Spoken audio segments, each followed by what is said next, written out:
dedicada a uno de los acontecimientos más, no sé si de los más importantes, había otros de Estado muy importantes, pero este también lo fue, y aparte de eso que ha despertado más curiosidades entre los aficionados a la historia, Antonio Pérez. Tenemos para hablar de ello a profesores, lógicamente todos de historia moderna, que han estudiado mucho estas cuestiones.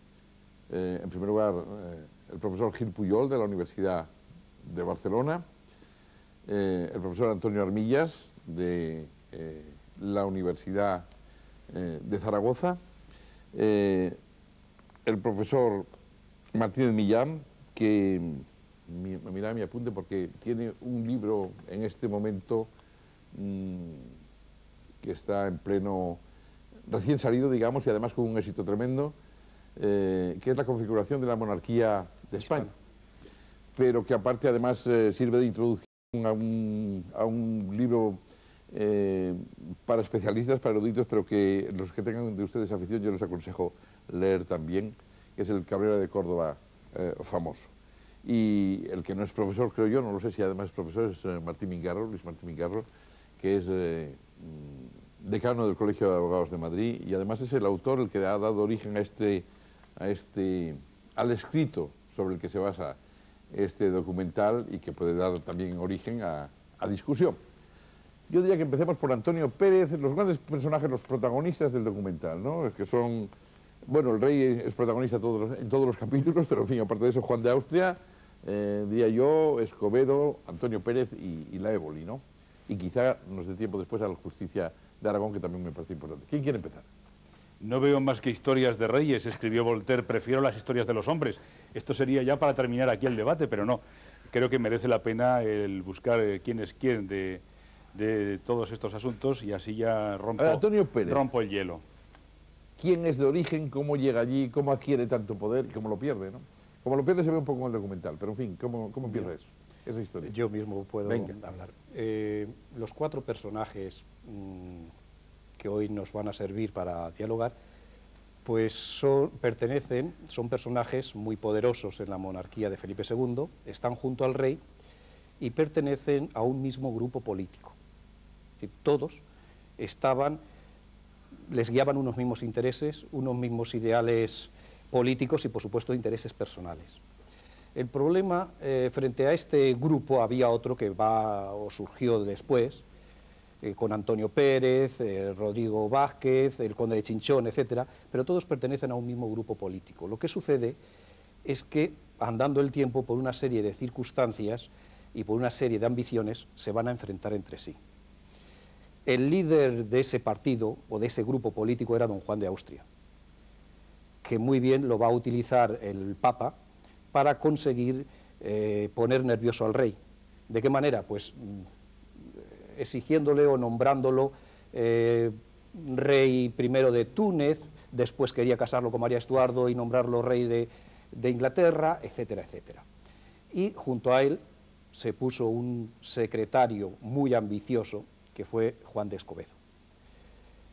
Don Juan de Austria era un caballero que siempre estuvo... ¿Quién era, perdón? ¿Quién era Escobedo? ¿De dónde venía? ¿Cómo fue pues rey? Escobedo era un criado y un secretario del príncipe de Éboli. Y cuando murió el príncipe de Éboli, amigo de don Juan de Austria, no solo pasa a servicio de don Juan de Austria, sino que también es amigo de la princesa de Éboli, es decir, de la viuda. Evidentemente, los intereses del verde y negro, como le decía Felipe II, o sea, Juan de Escobedo, pues van a entrar en contacto o van a entrar en contradicción con los intereses de Antonio Pérez y la princesa de Éboli. ¿Cómo había llegado Antonio Pérez a Felipe II también? Pues Antonio Pérez llegó a ser secretario de Felipe II por vía de su padre, que era Gonzalo Pérez. Gonzalo Pérez era un clérigo que había entrado en tiempos de Carlos V al servicio del secretario conquense Alfonso de Valdés. Era un humanista y Gonzalo Pérez heredó el humanismo de Alfonso de Valdés. Era una línea ideológica más transigente de la que se le iba a oponer, es decir, me estoy refiriendo a Diego de Espinosa, Mateo Vázquez, etc. Y que va a ser apoyada también por el príncipe de Éboli y después la princesa de Éboli. Estos dos personajes, en concreto Antonio Pérez, controlaban toda la administración, o gran parte de la administración, sobre todo lo referido a los reinos periféricos y sobre todo en relación con la Iglesia, en relación con el Papa. Evidentemente, tanto Juan de Escobedo como don Juan de Austria, que también eran aliados a su manera del pontífice, pues van a entrar en contradicción en el sentido de que Pérez lo que quiere es que don Juan de Austria esté fuera de la corte, pero aquí será él el gran patrón, junto con la princesa de Éboli, de controlar todo. ¿Quién quiere entrar? ¿De acuerdo con esa descripción de los personajes? Sí, absolutamente. Más o menos. Lo que pasa es que son personajes que terminan siendo pájaros de cuenta, porque Escobedo no solo es el verdinegro, el hombre amargo, el hombre cenizo con las cosas que trata, sino que es además un hombre tortuoso que transmite interesadamente en las dos direcciones, con su principal, que es don Juan de Austria, y con el rey, todo lo que era la importantísima política de Flandes de aquel tiempo. Y qué decir de Antonio Pérez, que es una especie de acumulación de grandes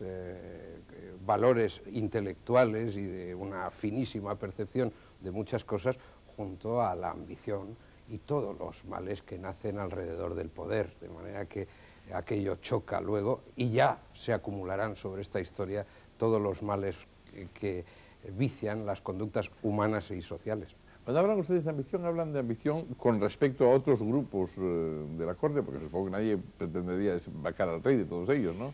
No, por supuesto, desbancar al rey no, pero establecer unos tentáculos de poder que van colocando personas influyentes en los principales puestos del reino, eso por supuesto.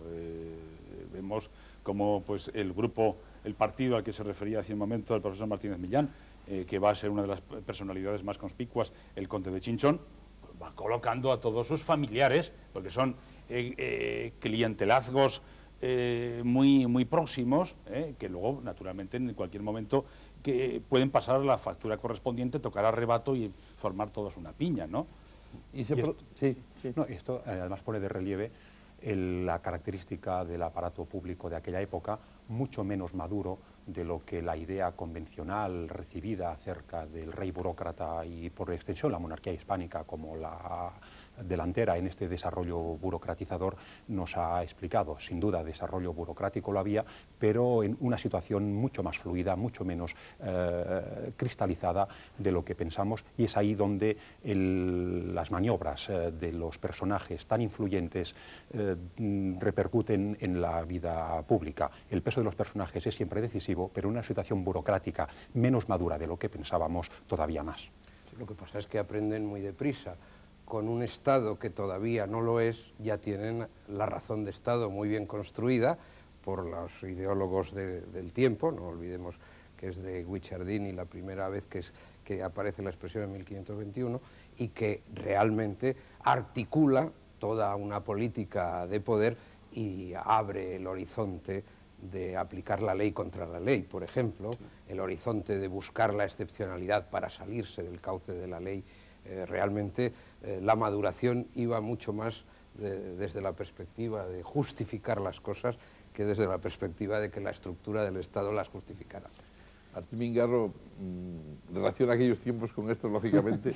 Bueno, su profesión no me contaba hace un rato, nos contaba a todos que de esa época, además no lo saben muchos de ustedes, otros sí, data precisamente la creación del Colegio de Abogados. Así es, así es. Y los abogados de Escobedo y luego los de don Rodrigo Calderón son de los abogados fundadores del colegio, abogados que dan la talla de lo que es ejercer el derecho de defensa en unas condiciones verdaderamente difíciles, enfrentándose a la majestad del poder. No se enfrentan solo al aparato de la justicia, sino sabiendo que el aparato de la justicia está conectado con el poder omnímodo del rey soberano. Más aún, cuando el propio rey, su papel principal en la época era concebido como juez, el mejor alcalde del rey.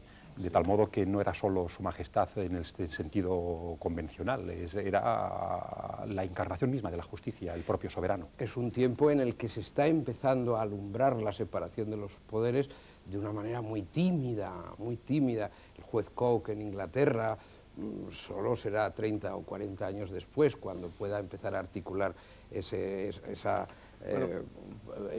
premisa que hoy nos parece intocable, ¿no? Un paso más adelante, en esta guerra de ambiciones y y tradiciones también.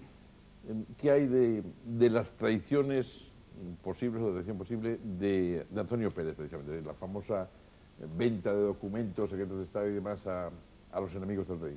Eso está probado. Digo, en ese tiempo, no después ya cuando haya un enfrentamiento, ¿no? En ese la venta de documentos, yo creo que se ha dicho más, sobre todo en lo relativo a Flandes, yo creo que se ha dicho más de lo que en realidad existió. Lo que sí es evidente es que Antonio Pérez era un espía dentro, es decir, cercano al rey. Lo que pasa es que después la leyenda pues lo ha achacado, lo ha mezclado con los amores de la princesa de Éboli, que ni tuvo amores con el rey ni con Felipe II. El caso de Antonio Pérez es... ¿No tuvo amores con el rey ni con Antonio? Ni con Antonio, ni con ninguno de los dos. Eso está Eso es una necedad que no lo admite ni siquiera a alguien, es decir, que piense lógicamente, y mucho menos si se ven los documentos. Es decir, ni con el rey, y esto no significa que el rey fuese un virtuoso, al revés. Es decir, el rey tuvo muchas amantes y a ninguna de sus 4 mujeres le fue fiel. Es decir, hasta última hora tuvo por ahí sus andanzas. Pero en el caso con la princesa de Éboli, evidentemente es falso y no hay documento que lo demuestre, ni siquiera de manera indirecta, mientras que con otros pues sí existe. Lo propaló el propio Antonio Pérez en su exilio para labrarse su figura heroica del gran enemigo de Felipe y le achacó. Pero en realidad el caso de Antonio Pérez y la venta como estábamos hablando, de secretos, pues en realidad el caso de Antonio Pérez es el resultado de un proceso en donde pues, se inicia prácticamente en los años 70, cuando muere, cuando llega Antonio Pérez a ser secretario del rey, en donde ahí se forman una serie de grupos de intereses en orden a configurar, a realizar la monarquía. Hay un grupo que quiere configurar la monarquía y Felipe II quiere establecer su jurisdicción arrebatándose a la Iglesia. Y entonces el pontífice, en este caso Gregorio XIII, que había estado delegado pontificio en 1572, pues se da cuenta del poder y de la maniobra que quiere hacer el rey. Por lo tanto, la Iglesia, el Papa, va a intentar, por una parte, es decir, defender la jurisdicción eclesiástica. ¿Y cómo lo va a defender? Pues la mejor forma que tiene es formar un grupo político o partido político, por supuesto no he entendido partido en el sentido actual, que le controle al rey y que le informe. Y efectivamente, dentro de ese grupo político, el líder es alguien que le podía doler mucho al rey, que es don Juan de Austria. Don Juan de Austria es siempre muy bien visto por Gregorio XIII. Y lo nombra, no es de Felipe II, sino esa imposición de Gregorio XIII quien lo nombra jefe de la Armada de Lepanto. Perdón, de Pío V, y después Gregorio XIII lo nombra para la conquista de Inglaterra, etcétera. Junto a él, evidentemente, Antonio Pérez, que era el secretario personal del rey y que le podía controlar. De hecho, el embajador español en Roma, don Juan de Zúñiga, escribía al rey diciendo: siempre que vamos a hablar con el pontífice, ya sabe lo que le vamos a decir. Ahí pasaba algo. Y es que a través del nuncio, evidentemente, el pontífice consiguió hacer un partido político, sobre todo con personajes que habían estudiado en Italia o tenían relación con Italia. Por ejemplo, Martín de Gastelu era el secretario del Patronato Regio, Gaspar de Quiroga, inquisidor general, había estado en Italia, Antonio de Pazos, presidente del Consejo de Castilla, había estudiado en el Colegio de Bolonia, y así un sinfín de personajes. Y entre ellos, evidentemente, el príncipe de Éboli, que cuando muere el príncipe se va a quedar la princesa como sucesora de ese poder. Y entonces hay un poder, un partido político que podríamos denominar castellanista, no en el sentido actual de castellano, pero que es contrario a este, encabezado por Mateo Vázquez, que ahí se forma una pugna. Y de hecho, el montaje estaba tan bien organizado hasta que llega Juan de Escobedo con pretensiones de equipararse a Antonio Pérez, y le amenaza con que don Juan puede venir aquí y convertirse en el gran líder, en el gran patrón de la corte. Ante eso no lo aguanta Antonio Pérez, y es cuando denuncia al rey, el rey, que don Juan se quiere hacer independiente, que quiere ser rey de Inglaterra, etc. ¿Quién quiere entrar en esta parte del asunto? Bueno, yo me gustaría decir que es en ese momento cuando la cabecera del Estado, el rey, con su privado, que no se llamaban entonces así, pero que ya lo era, con su consejero áulico más importante, van maquinando que habrá que acabar con el verdinegro. Y entonces ya no entra solo la lucha de partidos, entra el crimen. Entra el crimen, entra la sangre. Y entra la sangre por razón de Estado. Y aquí ya se viene la provocación de toda la cascada de acontecimientos que luego van a condicionar la historia, que se ha escrito y reescrito de mil maneras, pero que nace sustancialmente de que la lucha por el poder lleva a esa decisión. Me he quedado callado por si alguien quiere... Pues sigo entonces preguntando. Y o sea, que se entiende entonces que de todas maneras da la impresión de que eran todos del mismo partido, pero se pegaban entre ellos. Quiero decir, que ninguno era muy de los castellanistas, ni Escobedo, ni Juan de Austria, ni Antonio Pérez. ¿Quién era entonces el que podíamos considerar hoy de confianza de Felipe II? ¿Mateo? No, el de confianza era Antonio Pérez, desde luego, Claro, pero va surgiendo otro secretario, cosa curiosa también, hijo ilegítimo de un clérigo, que era Mateo Vázquez, y que va acumulando una serie de personajes en torno a él que tratan de quitar de en medio y de denunciarle ante el rey las tramas que lleva. Y el rey se da cuenta, es decir, el asesinato de Escobedo va a ser el argumento para quitarlo de encima a Antonio Pérez, que por cierto el rey era consciente de que, es decir, el quitarlo de encima se comienza por una visita a los secretarios. En el año 78, bueno, en el año 79, en el año 78 es el asesinato de Escobedo y en el año 79 se produce la detención de Antonio Pérez. Y es entonces justamente cuando el rey se va a Portugal, en la conquista de Portugal. Curiosamente, el partido de Antonio Pérez, el partido papista, por llamarlo de alguna forma, era contrario a que Felipe II conquistase Portugal. No quería, porque era darle, el Papa creía que era darle mucho poder, mientras que el partido castellanista, evidentemente, quería la toma de Portugal. Vamos a dar un salto, si les parece, y luego volvemos, si hay tiempo, que no lo creo, a esta época, pero vamos a dar el salto hacia el conflicto como consecuencia de todo lo que pasa con Antonio Pérez, detención, condena a muerte, fuga y demás, al conflicto con Aragón, ¿no? El conflicto con Aragón viene determinado por una situación verdaderamente explosiva que estaba viviendo el reino y que tiene un enconamiento generalizado con el propio Felipe II, Felipe I en Aragón, pero vamos a llamarle segundo para generalizar y no inducir a confusión. Esta situación explosiva se va a plantear en cuanto que Antonio Pérez huye de la justicia del rey y se refugia atravesada la raya del reino, por Ariza, se refugia en el convento dominico de Calatayud y allí invoca el privilegio de la manifestación. El privilegio de la manifestación representaba una garantía procesal.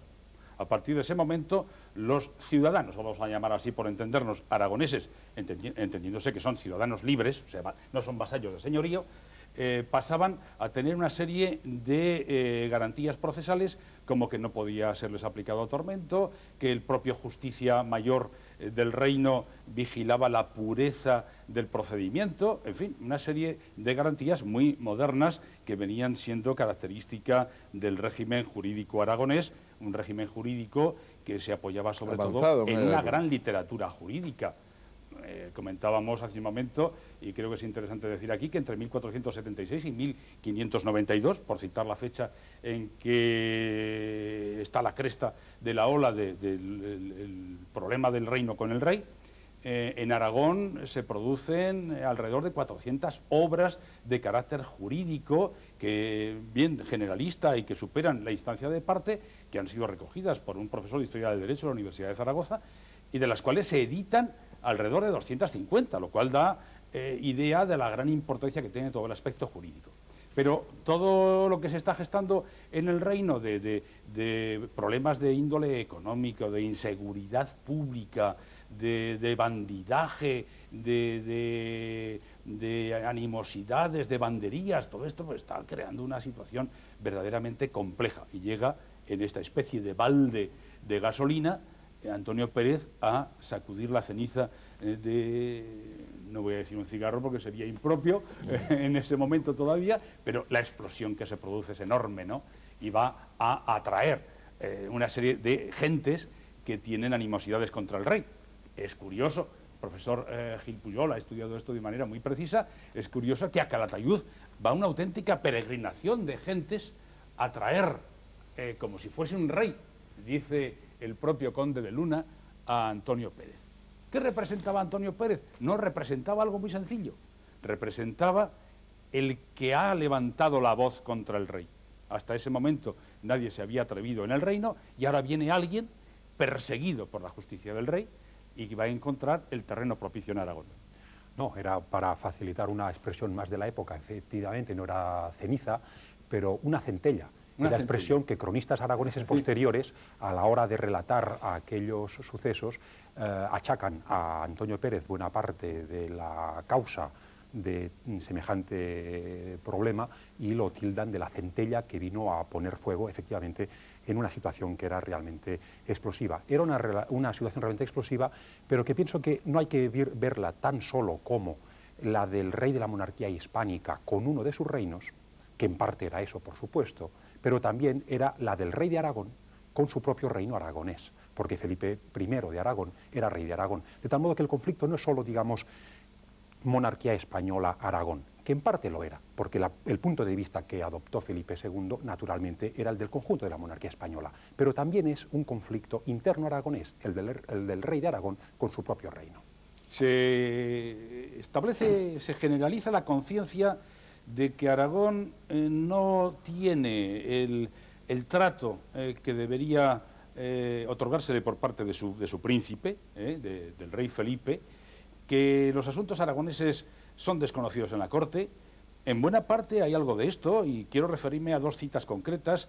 Una del príncipe de Éboli en 1562, que a una carta del duque de Villahermosa diciéndole que por qué no se moja en los asuntos de Teruel y Albarracín, contesta el príncipe de Éboli con unas frases enormemente elocuentes que dice: yo, señor, soy lego en materia de fueros y por no pecar o por no errar en esas cuestiones prefiero dejar a los expertos, porque las de acá, se refiere a las cortes y a las cosas de Castilla, como son de esas donde se apacientan las ovejas, puedo entenderlas, pero las de Cataluña son cabras y en Aragón son tan dificultosas que ni siquiera me atrevo a entrar en ellas. Esta es una expresión clara de un hombre de Estado, del desconocimiento de los asuntos de Aragón y el dejarlos un poco aparcados. Y por el mismo tiempo, el conde de Luna también dice algo muy significativo. Piensan los castellanos que solamente se puede gobernar conforme a sus leyes y no aceptan que haya otras formas distintas de gobierno. Aparte de que da la impresión de que Antonio Pérez, de todas maneras, tenía mucha fuerza, incluso antes de beneficiarse de estas tensiones, puesto que al fin y al cabo consigue huir, el rey toma cautelas contra él. O sea, no es así una cosa que se haga de un día para otro, vamos, toda esta caída de Antonio Pérez, ¿no? Pero iba a decir, ¿y qué papel juega en eso, entonces? O sea, ¿qué era el Justicia Mayor famoso de Aragón, ¿no? ¿Qué es eso? El Justicia Mayor es un juez medio. En origen viene a ser, tiene que ser forzosamente un caballero desde sus orígenes para establecer, digamos, el equilibrio entre los abusos del rey y los privilegios de la nobleza. Ahora, en este momento ya, porque estamos avanzando ya en el siglo XVI, lo que ha llegado a ser es un juez que tiene la vigilancia y la interpretación de los fueros, es un juez que garantiza estas garantías procesales y que, por lo tanto, que también tiene sus propias cortapisas. Hay un tribunal superior, que es el Tribunal de los Judicantes, lo que se conoce como la 17ª, que 17 juristas pueden poner en cuestión, y de hecho pone las decisiones de justicia, pero sobre todo hay que tener en cuenta que es una corte, que el justicia, que es un cargo hereditario, que se establece en dinastías, él no emite las sentencias, él las firma, pero tiene una corte, donde están los lugartenientes de la justicia y donde están los expertos, los jurisperitos, que son los que dictan esas sentencias. Al final el conflicto de Antonio Pérez se convierte en una guerra, se puede decir, en una ocupación de reivindicación del poder del rey, una palabra, con respecto a su reino de Aragón, ¿o no? No. Yo veo, tenemos 5 minutos para esto, ¿sí? Desde mi propia óptica de investigación, desde la corte, evidentemente, y mis compañeros desde el punto de vista del reino de Aragón como investigadores que son y que han utilizado sus archivos. Desde la corte, al llegar el año 90, no es solo el reino de Aragón, la monarquía estaba ya cansada del reinado de Felipe II, porque hay ciertas sublevaciones en los distintos, no solo en Aragón, sino por ejemplo está en el año 90 o 91 en Ávila, que se sublevan contra los millones y que Felipe II recuerda y dice, no, si estos ya fueron comuneros, ¿cómo me van a querer a mí? Y también en Madrid, que se sublevan contra unas medidas que dan para la construcción de edificios, es decir, que... y Sevilla, y muy pronto Nápoles, sí, y Palermo. Hay una serie de... Es decir, que ya era el peso muy fuerte de la monarquía, ¿no? La propia Cataluña en aquellos años conoce un tipo de conflicto, no de orden público, pero jurídico-político muy intenso a finales de la década de 1580, que también visto desde la perspectiva de la corte es una sensación de que distintos territorios están empezando a alzar la voz. Sí, es decir, un malestar que eso efectivamente existe en Aragón. Desde el punto de vista político, lo que yo puedo percibir es que el partido de Antonio Pérez, para seguir con la misma terminología, es decir, el partido papista, lo que quería era una monarquía, la construcción de una monarquía, diríamos, para entendernos, más confederal. Mientras que el partido castellanista lo que quería era que todos los reinos de la monarquía estuvieran subordinados a Castilla. Castilla era la que ponía más dinero y todos deben estar subordinados. E ideológicamente eran mucho más intransigentes, mientras que el partido de Antonio Pérez era mucho más transigente, más humanista. Y lo que ocurre en Aragón es que la radicalización del fenómeno de teología revolucionaria va a poner sangre nada menos que en la persona del representante personal de Felipe II, el Marqués de Almenara. El Marqués de Almenara, pariente del conde de Chinchón, persona que ha llegado al reino a comprar voluntades en relación con el pleito del virrey extranjero. El pleito del virrey extranjero es una cosa muy vieja y que Felipe, pues desde el primer momento dice que no va a tragar y que quiere presentarlo, lo presenta por fin en 1568 ante la Corte de Justicia y utiliza dos frentes enormemente sutiles y sinuosos, que es pleitear con el reino en el aspecto legal y comprar voluntades en el aspecto empírico, ¿eh? Sí, lo que pasa es que yo no quisiera que perdiéramos un hilo conductor de toda esta historia, la manipulación o el intento de manipulación, en este caso exitoso, de la justicia por parte del poderoso. De todos estos años transcurre un amplio espacio de 8 o 10 años donde solo se persigue a Antonio Pérez por corrupción. Nos suena, ¿verdad? Luego se pasa a mayores, y toma cuerpo el tema del asesinato de Escobedo, porque también interviene instrumentalmente la familia de Escobedo y se persona en la causa, y luego se va de la causa, se aparta y desiste. Y mientras tanto, allí se va marcando el paso de una manipulación de la justicia por el que tiene el poder, en aras de la razón de Estado, se dice, pero siempre buscando que no se aplique exactamente el derecho, sino que se consiga el triunfo de lo absoluto. Razón por la que entra el Santo Oficio en el asunto de Antonio Pérez, y es lo que da ocasión a que el traslado de Antonio Pérez de la cárcel de los manifestados al Tribunal del Santo Oficio, a la cárcel al Palacio de la Aljafería, que hemos visto en el reportaje, da lugar a la primera gran manifestación. Porque el Santo Oficio sí tenía jurisdicción general, digamos. Sí, ¿no? Lo que pasa es que en Aragón se entendía que el Santo Oficio, en función de su creación, concluía a los 100 años.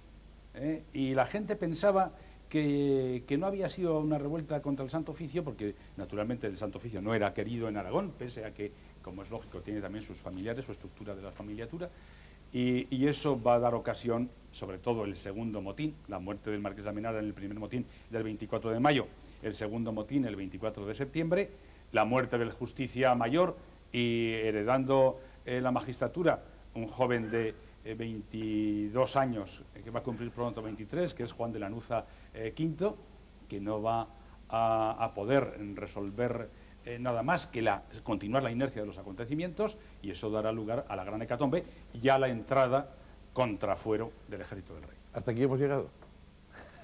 Se ha quedado con... Profesores Martínez Millán, Gil Pujol, Armillas, señor Mingarro, Martín Mingarro, muchas gracias por su participación. Muchas gracias, señores. Buenas noches.